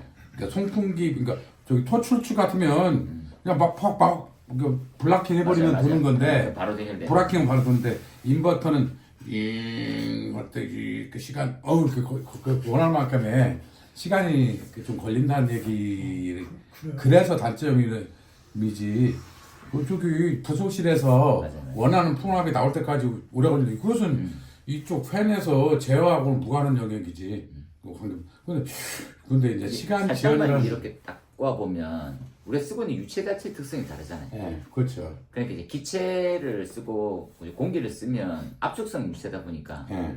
우리가 이제 물 같은 경우에는 지연이 거의 안 발생되죠. 네. 도는 만큼이 바로 차. 네. 근데 공기는 돌아도 이렇게 원하는 만큼의 차고 빠지고가 차이가 생기거든요. 그러니까 인버터 로직에 센싱을 맞아요. 해서 그 이렇게 컨트롤을 해서 이제 송풍기야 너 이제 돌을 때가 됐더라 뭐 돌릴 거 아니야. 네. 그 시간 지연이라는 게 얼마나 발전할까. 그러니까 시간이 제로였다 돌아가는 그 시간을 말하는 건지. 아니 물론 그 저는 그냥 이렇게 소위 말해서 그냥 뭐 장점 단점 해서 이제 암기해놓고 놨는데 시간 지연이 얼마나 발전하지. 시스템상으로 보면 이제 다른 풍량 조절 방법보다는 걸리죠. 생긴다. 그렇죠. 예, 그 정도로만 이해하시면 되고 그게 이제 뭐 그 현장에서 아니 피해를 줄 만큼이라든지 아니면 작동을 제대로 안 할 만큼이 가진 않으니까 그렇죠. 보시면 돼요. 그죠. 토출축 같으면 샷다 내려 잠궈 이거 더 그렇죠, 똑같은데 그렇죠. 인버터는 한 시간 의성어로 네. 장군이 그래서 시간 걸리지. 아니 와닿아요. 유도 잠정기는 PB운의 저기 E-S 슬립이라는 것이 무조건 발생하지. 근데 이제 슬립이 무조건 발생하는 건데 우리가 전기에서 배웠던 그 슬립이라는 것은 그러니까 스위치를 딱 넣어버리면 왕 하고 도는 게 아니라 하고 돈다고 그게 슬립 아니요. 어? 근데 이제 이 스위치 딱 누르면 근데 이제 그것이 재현 설비를 작동하는데 진짜 크게 영향을 미칠까? 이것이 퀘스천 마크다 이거지. 나에게는. 아니, 교수님 그저 써 있어. 저기 장점, 광정 깊도, 단점 고진 피로 이렇게 나온다고 있다고. 요즘 공조기들 보면 좀 왜 그러는지 모르겠는데 이렇게 도는 게 아니라 그냥 탁 바로 도는 느낌을 주더라고요. 그래서 성능 엄청 좋아요. 그러니까 물론 비싸서 그런 아니 여기는 제어실에서 본 게 아니고 밖에서 보니까 선풍기 팬이 꽝 도는구나 이렇게 느끼지만 제어실에서는 스위치를 넣었어. 조금 있다가 나왔어. 근데 밖에 있는 사람은 팬이 막 도는군 이렇게 느꼈지. 제어실에 있으면 그런 느낌 안 들지. 이것도 제가 거기 있는데 바로 이렇게 하고 돌려봤는데 그래서 바로 나온다 이게. 그럼 모르겠다. 그래서 약간 지연은 옛날보다는 근데 이제 답을 쓰기 위한 답이죠. 그렇죠. 지금은 이제 옛날보다 성능이 엄청 좋아져가지고 조심하게 지연이 나와요. 거의 안 생기는데 약간의 시간 지연 이렇게 써야겠네요. 아니, 자동차에서 보면 인버터 제어가 바로 하이브리드 그건 상관없어. 집에 에어컨 집에 에어컨이라 해도 집에 에어컨이 그건 집에서 에어컨은 바로 저기 찬바람이 조금 있다 나와도 돼. 딱 차갑다 해도 조금 있다 나와도 돼. 아무도 못 느껴. 집에서는 저기 냉장고, 인버터, 시간 지연 뭐 30분 발생해도 아무 문제 없어. 응? 에어컨 한 그렇지. 근데 이제 일단 에어컨을 사는 걸로 그건 사는 거. 요 지금 그 백영민 답 쓴 거에서는 요 흡입 댐퍼의 그림은 그죠? 약간은 수정을 좀 하시는 게 좋을 것 같아요. 요 지금 동홍님 답의 흡입 댐퍼처럼 그죠? 이제 곡선 지점에서 이게 풍량이 이제 우리 상사하듯이 줄어드는 건 아니거든요, 메커니즘이. 그래서 그 혜경님 답의 흡입 댐퍼는 F1 지점에서 쭉 줄어드는 형태, 그죠? 만약에 이제 이게 같이 줄어들면 회전수 제어랑 동일한 느낌을 줄 수 있거든요. 예, 그래서 회전수 제어랑 흡입 댐퍼 제어는 다른 방법이죠. 근데 제가 뭐 이거 답설을 위해서 하는 거지. 지금 이제 뭐 실제로 TV 하시는 분은 뭐 흡입 댐퍼가 달려서 풍량 조절이 또 원활하고 뭐 이런 것들은 경험을 못 한다더라고요. 쓰는 게 없어요. 네. 그리고 이제 흡입 댐퍼 측, 그러니까 송풍기에서 흡입 댐퍼 측을 제어할 수 있을 만큼 공간도 없고, 그걸 이렇게 흡입 댐퍼 측에 설치하는 사례도 잘 없어요. 그러니까 이것들은 공부를 위한. 그 저기 배인도 쓰는 데 없다고 그러고. 베인은 그냥 애저력이 없었어요. 예. 베인을 할 때와는 그냥 다르게 쓰자 이런 거거든요. 그러니까 진짜로 뭐가 안 나와. 마찰 손실이 생각보다 좀 과하게 들어갔다 생각했는데 진짜 분명히 너무 안 나오는 거예요. 그렇게 되면 베인을 고려하게 돼요. 아, 최악의 경우에. 네, 최악인 경우에. 근데 부족하면 베인을 넣어야 될 텐데 그렇죠. 과한 경우가 거의 대부분입니다. 피치 제어도 쓸 일 없을 것 같아요. 패치 제어도 없죠. 네. 그래서 이거 그냥 시험 문제에서 5가지를 딱 깨놓고 물으면 5가지 답을 쓰는데 그 외에는 요 3가지로 이제 공략하고 방향성은 인버터로 가는 형태다 이렇게 딱 생각하면 되죠. 풍량 조절 답을 잘 쓰네요, 그죠? 그래서 풍량 조절에 대한 방법은 지금 현재 가장 많이 쓰고 있는 토출, 그죠? 그다음 흡입, 그리고 인버터. 근데 인버터 시험 안 넣으신 지 많이 됐거든요, 오래됐거든요. 네. 제발 좀 나와라 이렇게 하는데 지금 쓰고 있음에도 불구하고 안 하고 있습니다. 실무에서는 거의 다 인버터로 다 갔다고 봐야. 아직도 토출특도 있고. 근데 이거 지금 소규모로 돼 있으면 다들 그냥 토출 측, 토출 측에 되라고 하는 부분들은 복합 댐퍼라는 네. 것들 쓰고요. 복합 댐퍼는 2층에 있는 그 압력하고 네. 요 지금 그 바로 이제 그 송풍계 네. 토출측 거기 내에 있는 압력이랑 비교했었을 때, 그죠? 그래서 차이가 나오면 그럼 열고 닫고를. 거기가 과해지면 얘는 닫고요. 걔가 부족해지면 얘는 열고 이런. 그러면 그 복합 댐퍼는 네. 그 송풍기가 1층에 있다. 1층 네. 저 이렇게 무슨 네. 뭐 DA 네. 드라이어리에 네. 있다. 네. 그러면 복합 댐퍼가 뭐 2층에 있어야 된다, 4층에 있다 이런 거 그런 건 없어요. 규정이 아니, 없지만. 그러니까 어떤 개념이냐면 이해만 잘 하시면 이렇게 딱 보시면 되죠. 이게 송풍기예요. 송풍기 이렇게 나오잖아요. 네. 이렇게 입상 올라가잖아요. 네. 그럼 여기 이제 1층이거든. 네. 또는 2층 네. 여기까지 연결돼. 이렇게 네. 해서 하나는 기계적으로 닫혀 있고 하나는 전기적으로 닫혀. 네. 여기서 하나 네. 이렇게 올라가서 요 관, 네. 요 실 네. 꽂아놨어요. 이렇게 실이죠. 네. 그래서 바람이 열려가지고 압이 많이 들어온다. 그럼 얘 좀 닫고. 네. 아니면 압이 작다. 그러면 얘 열고. 그래서 나머지 부분들은 거의 닫아놨어요. 네. 워낙 압이 세다 보니까. 여기 없을 때는 사람이 수동으로 한 거죠. 수동으로 할 때 맨 마지막 층에서 여기 이제 요 인버터가 요 절반은 자동으로 열리잖아요. 네. 우리 자동차 과압 조절은 자동차 댐퍼가 달리는 거 똑같은 거거든요. 네. 옛날에 이게 볼륨 댐퍼 제거하고 얘만 다는 거죠 지금. 그렇게 설정되는 거죠. 그 다음으로 나오는 형태가 25점짜리로 열방사, 복사열에 대해서. 근데 지금 송풍기 제어가 10점짜리였는데 동욱님은 많이 적었네요. 아, 그냥 제가 공부한다고 생각하고. 불합격. 아, 그래요. 10점짜리인데 시간 없을 텐데. 25점짜리 10점 적으시면 안 됩니다. 더.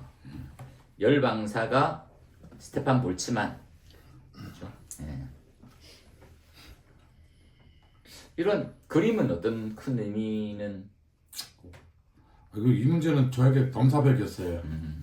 그러니까 이거 뭐 숙제라고 하는데 이건 우리 기계과가 이제 1타 강사 저기 아까 이거 잠깐 2부 들어가기 전에 이거 한번 원포인트 레슨을 해주셔야 돼.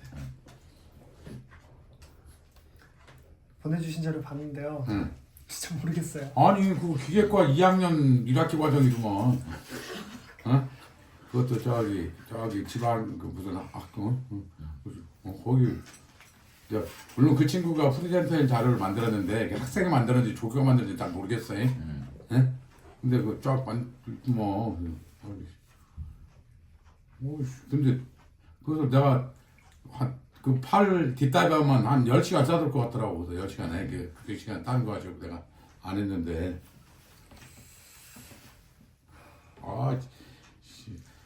저기 모더님이 나만 알고 딴 사람은 안 알려줘야지 라고 사악한 마음은 건 아니겠지. 아니에요. 근데 내용이 너무 깊어가지고 너무 어렵더라고요. 어디에 있었어요 그게? 아 동님이 저한테 개인적으로 자료를 몇 개 아, 보내주셨는데 보내줘가지고 또 보내드렸거든요. 정리해서 갖고 와라 이렇게 했어요. 그래서 제가 해보려고 했는데 안 하는 게 맞겠다라는 생각. 어휴, 당신 기계과나 기계 분속 아니. 기계 자동차 기계 이해를 자동차. 전달. 이 자료는 저도 예전에 많이 봤습니다. 아 이거는 이분 되게 잘 만들었죠. 네, 잘 만들었죠. 네. 근데 이게 누군가가 그러니까 저기 저 복사까지 스테판 보츠마까지는 내가 딱 필요와. 그 다음에 이제 프랭크하고 프랭크 딱 됐죠. 그 다음에 그 뭐죠 디인의 법칙 여러 한 페이지 나와 있긴 한데 이제 예를 들어서 누군가가 잘 아는 선생이 딱 설명 10분 해주면 감이 딱 올 텐데. 그렇죠. 근데 제가 이거 똑똑한 진짜 기계과 친구한테 물어봤거든요. 몰라요. 진짜 몰라요. 아이씨. 그럼 시험에는 안 나오는 걸로 이제. 그래 안 나와. 그러니까 여기 흑채 복세 덕분에 이 자료 보고 내가 흑채 블랙바디 조금 가물가물했던 것이 이 자료 보면서 확실히 더 단단해진 건 있거든요. 저도 그렇게 도움을 받기는 해서 많이 받았어요. 여기서 저기 유니폼 동일 물질 난 유니폼 그다음에 이렇게 따라다 해서 거기 좀 단단해진 건 있어. 그다음에 이제 흑채 복사 나오고 그다음에 그치 이제 바늘 나오고 이게 또 표면 효과라는 게 상당히 이렇게 좀 막연하게 답지 암기 해다친 것을 보고 좋아 했거든요. 원광대가 수준이 높네요. 제 생각에 조교 뭐 물론 대학원 과정이라면 없지 학부 과정 학부 과정일 텐데. 학부 과정 같은데. 중앙대에서도 같은 거 있었는데. 아 그래? 예? 중앙대 누군가 하는 사람은 카피를 했구나. 알지? 저는 밑에 거 보고 조금 제가 보낸 거 보고 네. 대가 그냥 0.5% 이해를 좀.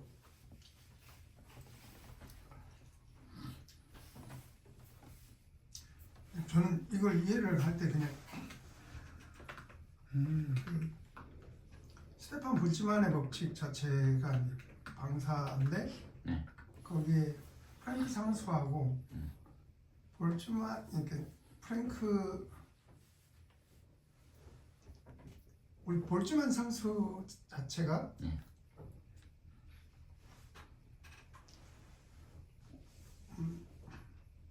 바로 이제 윈의 레일리의 방사 법칙하고 관계가 이제 온도에 대한 해석이다 보니까 이게 역학적으로 다 같이 엮여져 있구나.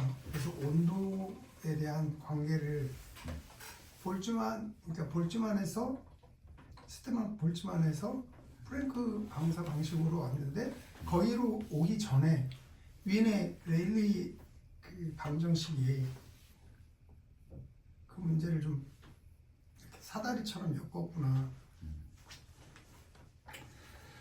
어쨌든 오늘 우리 저기 정재영님이 다음 주까지 해서 10분 원포인트 레슨 하는 걸 준비하는 걸로 하세요.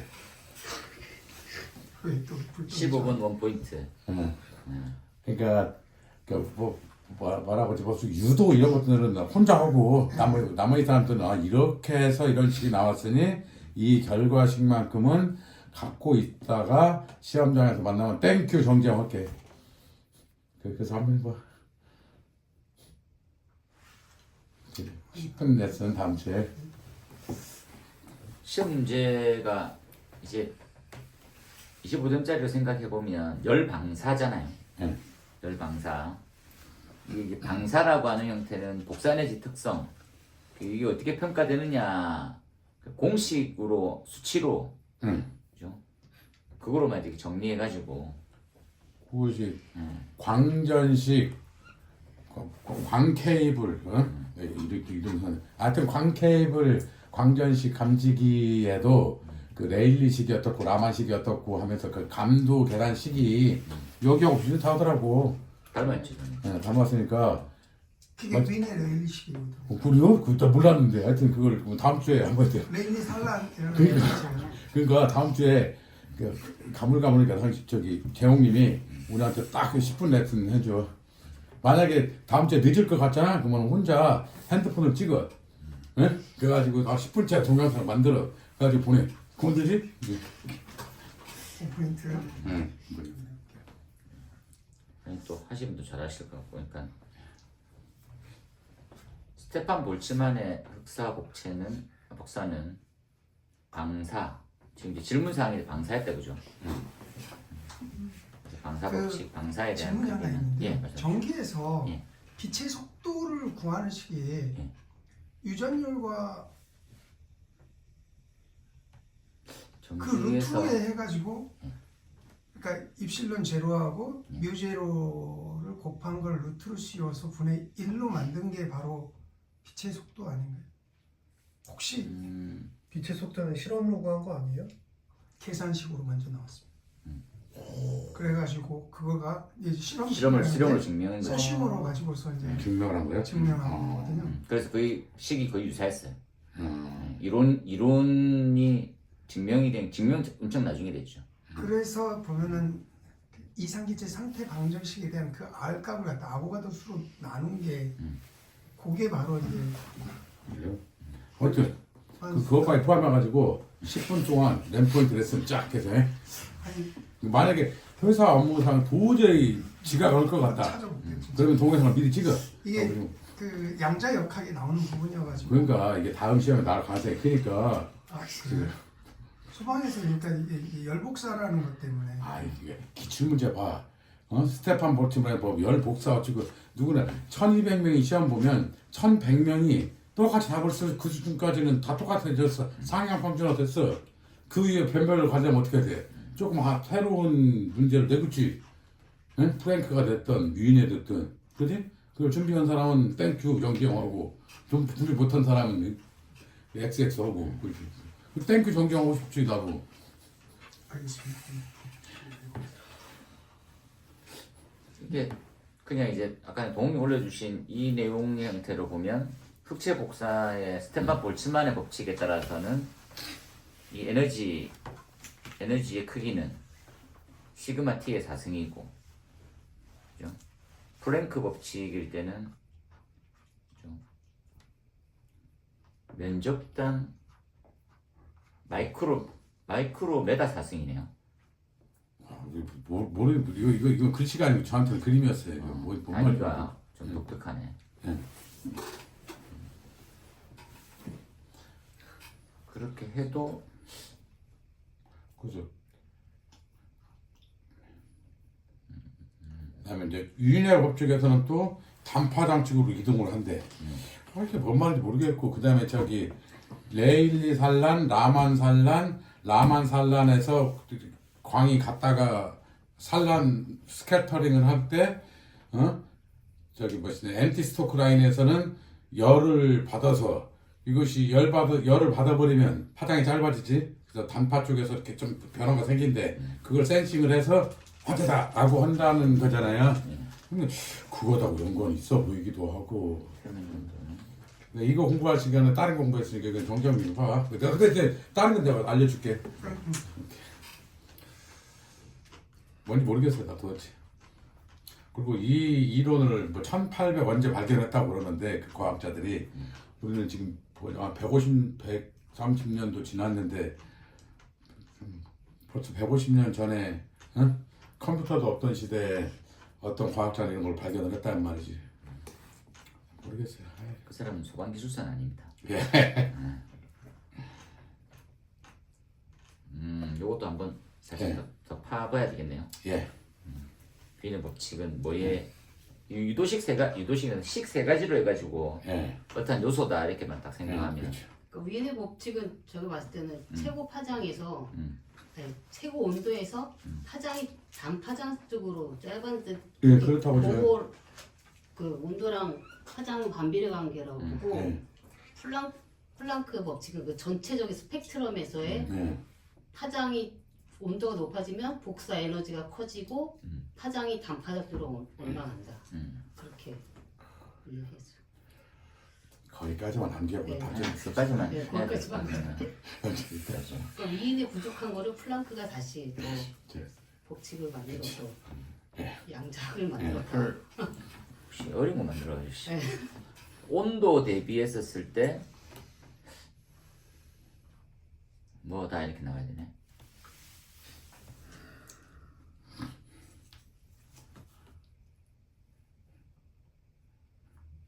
파장은 작아질수록 에너지 크기는 증가되어 있네요.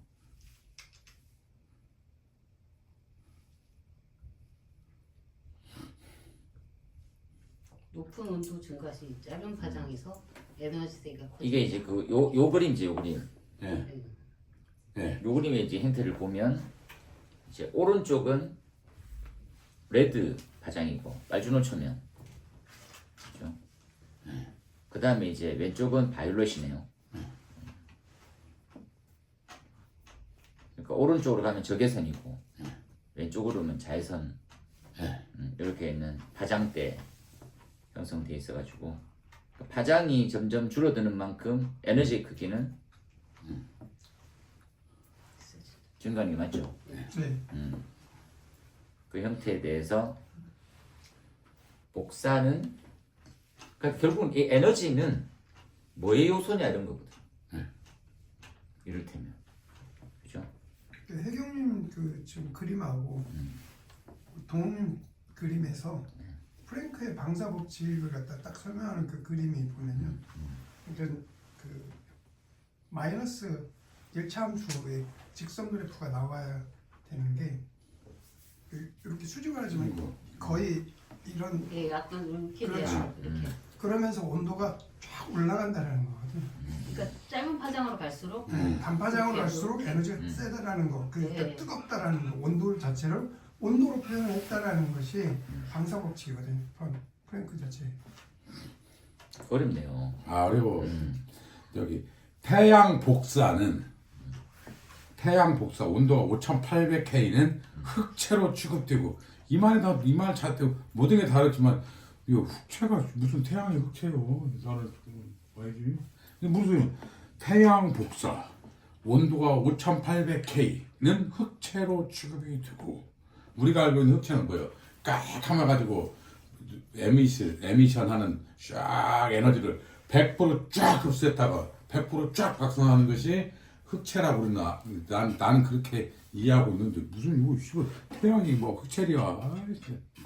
너무 어려워 하여튼. 태양도 모두 흡수했다 방출하니까 흑채라고 얘기하는 거 아니에요? 근데 이게 태양의 에너지가 온인데 그거 자체가 그대로 어떤 손실 없이 와버렸다라는 거예요. 그게 흑채라는 거죠. 그러니까 생성되는 에너지 자체가 100% 방사하는 역할을 그다음 하게 되면 흑채로 붙는 건가?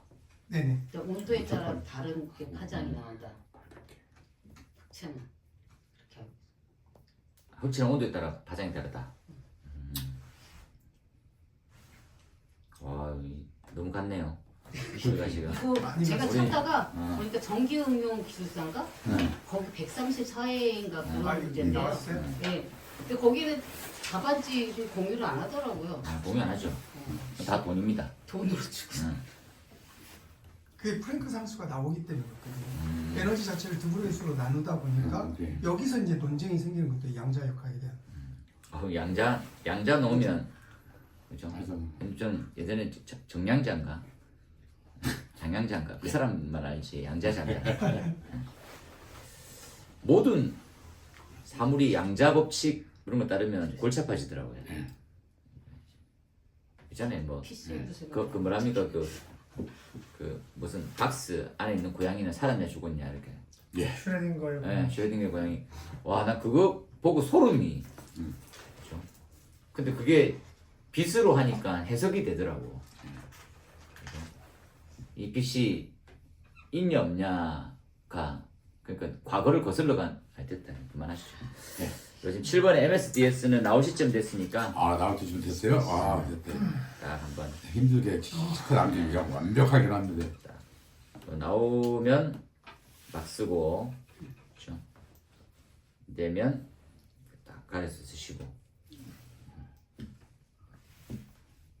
네, 해경님 답을 깔끔하게 잘 적으셨네요. 그렇죠. 건설 현장에서 용접용단 사고 시 이것들은 우리 예방법에 있는 내용도 좀 넣고요. 예. 그렇죠. 화재 발생 원인은 산안법도 있고 예전에 용접용단에 우리 문제도 나왔었으니까 그걸 딱 한번 보셔가지고. 그 2025년 2월 달에 네. 코사 가이드로 네. 2025년 2월 버전에 근데 요 이제 코사 가이드나 이런 등등이나 KS의 규격은 가장 최근 버전인데 그냥 그게 뭐 어떤 의미냐면 실효 이런 느낌인데 그 변경사항이 없으면 계속 갑니다 이런 뜻으로 찾아보면 2019년인데 그게 이제 발의는 2024년인데 그 논의를 했었을 때 그 내용이 하나도 바뀐 거 없이 그대로 간다라는 뜻이거든요. 예, 그래서 체킹돼 있으면 그건 그대로 쓰시면 될 것 같아요. 아니 근데 바뀌었으면 바뀌는 거고. 2025년 2월 버전에는 예. 방화포에 대해서 조금 구체화시켰어요. 아, 방화포. 방화포를 기왕까지 방화포를 깐다, 네. 가연물을 덮는다, 수직으로 그 커튼처럼 친다. 이 부분이 있어서 좀 제가 좀 매력적이었어요. 이건 저기 알고 저기 뭐죠? 문제 출제 가능성이 좀 있다 싶었어요. 왜냐면 오늘 우리는 기왕에까지 문제는 뭐 11m 안에는 뭐 이렇게 뭐시냐 방화포를 한다는 둥 뭐 11m 안에 뭐 관리소 그다음에 11m 넘더라도 이 벽 넘어서 가연물이 연소 우려가 있으면 어찌고 한다 뭐 그다음에 저기 안전 관리자의 의무는 무엇이다 이것만 달달달 암기했잖아요. 2025년 2월 달에 코사에서 릴리즈한 내용이 있는데 단톡방에 올라옵니까? 아니 지금 올릴게요. 지금 찾고 있어요. 그때 봤더니 방화포에 대해서 이렇게 나와 있고 또 이제 제가 보기 그 방화포는 성능 시험을 어떻게 하는데 그것도 좀 굉장히 재밌더라고요. 이렇게 강철판을 쫙 갈아서 이 불똥이 이 방화포 빵꾸를 내는지 안 내는지 그렇죠. 이렇게 하는 거하고 다음에 두 번째로 이 방화포를 1000번을 접었다 폈다 1000번을 해서 정상일 것 세 가지였는데 불똥 불똥이 가는 시험 그 다음에 저기 1000번 접었다 폈다 해가지고 불곡을 해서 정상적으로 버틸 것 한 가지 더 있는데 잊어먹었네 또. 근데 해경님 요거는 답 근거는 어떻게 쓰셨어요? 문접이요? 예. 이거 거의 코사도 보고 산업안전을 보고 있고. 그거 보고. 그래서 점검 항목 자체 점검 사항은 어떻게 코사 거. 코사 거. 코사 거. 이건 공유하시면 되겠네요. 답을. 좋네요. 안 그죠? 올리세요? 저 지금 찾고 있어요 지금. 코사 거. 코사 거. 이거 가지고 있어요? 네. 2025년 2월 버전. 아니 저 23년 건데. 25년. 2025년 거죠. 2023년 것은 이미 시험에 나왔고 2025년 것 이게 바뀌니까 고사 보시면 업데이트는 못 찾지. 25년은 숙제로. 혹시라도 찾으면 나중에라도 찾으면 올릴게요. 네. 왜 없지? 실수로 져줬나? 살짝 끊었다가.